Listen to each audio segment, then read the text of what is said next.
Hi Anil Nair here. ఈ question చూడండి sir. ఒక క్లాస్లో 30 మంది ఉన్నారట. Okay, the average score of 12 students is 62. అంటే మొత్తము 12 మంది స్టూడెంట్స్ కి సగటు స్కోర్ ఎంత అంటే 62. ఓకే, మొత్తం 30 మంది స్టూడెంట్స్ లో 12 స్టూడెంట్స్ ది సగటు స్కోర్ 62. అంటే మిగతా 18 మంది స్టూడెంట్స్ కి సగటు స్కోర్ ఎంత అన్నాడు? 60 అన్నాడు. ఈ ఇద్దరిని కలిపితే 30 మంది స్టూడెంట్స్ కి సగటు స్కోర్ ఎంత? ఫైనల్ యావరేజ్ కావాలి.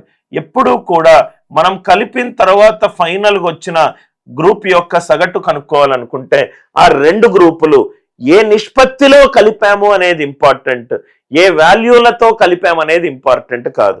అంటే ఏ నిష్పత్తితోటి కలిపాము? 6 2s are 12, 6 3s are 18.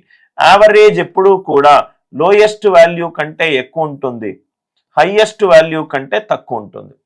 Lowest value ఏంటి సార్? ఇక్కడ 60. 60 ప్లస్ 2/2 ప్లస్ 3 ఎంత? 5.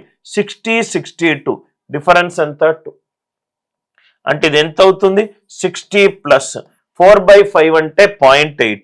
60 ప్లస్ 0.8 ఎంత? 60.8. సార్ నేను హైయెస్ట్ వాల్యూ కంటే తక్కువ తీసుకొని చూడండి.